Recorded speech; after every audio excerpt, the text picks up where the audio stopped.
Hey, and welcome back. Today we're going to cover basic animation in Procreate. There are some more advanced features in Procreate that can make it a little more complicated, but for this video, I'm just going to cover simple animation in Procreate. And in another video in the future, we'll get into the more detailed, more difficult and more advanced features. But before you do any animation, you need to turn it on. So I'm going to go to the wrench or the tool menu in the top left, go to Canvas, turn on Animation Assist. And you'll notice from the bottom popped up a toolbar. It says Play, Settings, Add a Frame, and it has that little white square in the bottom. That little white square represents your frame. And if you've ever made a flipbook before, doing simple animation in Procreate is basically like making a flipbook. You have your frames, you add them, and then you hit play and you can play it. That's the very, very basics part of it. So I'm just going to start with a circle. And I'm just going to move the circle around. So to add a frame, I hit add a frame. And it's just like adding a piece of paper. And you'll notice that the original drawing got lighter. In animation, that's called onion skinning. And that lets you see your drawing underneath so you know where to put the next image. So if I want to move the circle to the right, I can base it on that drawing and move it to the right. I can redraw it and just move it to the right. Now I can control how many frames onion skinning has in settings. It says onion skin frames right here. It goes up to 12. I like to keep it around 3 or 2 because if you have 12, it just gets way overwhelming with how many frames you're seeing at the same time, and it's hard to keep track of what you're actually drawing. And you can control the opacity of the onion skin by making it lighter or darker right there underneath.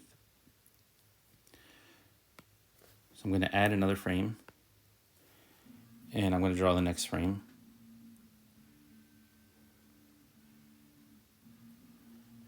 And let's just do one more.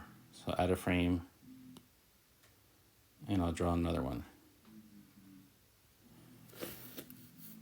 So now I can hit play, and you'll see my animation is moving. I can hit pause to stop it. Now to control the way it plays in settings, we have loop, so it just keeps playing over and over and over again. Ping pong, which will play the animation forward and then backwards and then forwards and then backwards and just keep going back and forth. So you'll see the ball is kind of like bouncing back and forth. And it has one shot. One shot is basically what it says. It plays it once and stops. So you can keep that on whatever setting you need to keep it on. One more thing, if you want to duplicate a frame, so when I did these circles and added a frame, I have to redraw that circle each time and keep it as close to the original as possible so that it looks like the same ball is kind of moving through my animation. But I can also duplicate a frame by tapping it and hitting duplicate. Now that's the same exact frame, and if I take the arrow tool or the selection tool in the top left, it'll select the ball in that frame, and I can just move the ball itself and not have to redraw it. That way, if you have something like this or something else that you want to keep exactly the same, you can just duplicate the frame over and over again and just move it within the frame, and then it'll look the same, as I said, over and over again without having to redraw it over and over again. So I go back to my brush to bring my animation controls back up, and I can hit play. One more setting we're going to talk about in this video. If I go to settings and frames per second is how fast the animation moves. So I can move it up to 25 frames per second if I want to.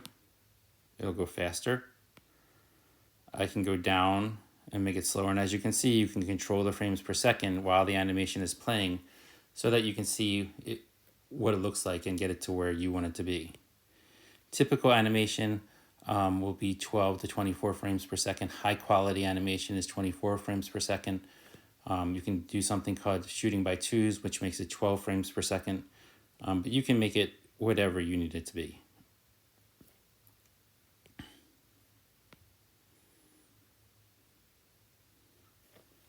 And finally, when you want to save your animation, you go back to the tools menu in the top left, go to share, and on the bottom you'll see 4 different animation formats that you can export it in.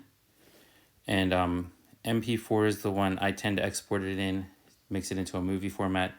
PNG, GIF, GIF, however you pronounce it, is more for little animations you might put on the internet or send to people through messaging. But I tend to do MP4. HEVC is a newer format, which I haven't played with, so I don't know too much about that. But I always do MP4 for whatever I need it to do. And you export it just like you would any other picture. Save it to videos, save it to files, send it to a computer through AirDrop, whatever you want to do with that. So that's the basics of animation in Procreate. In a future video, as I said earlier, we'll get into more complicated features like background, foreground, and stuff like that. Hope you enjoyed this video. If you did, please like it, please subscribe. Love to see any comments, and I'll see you next time.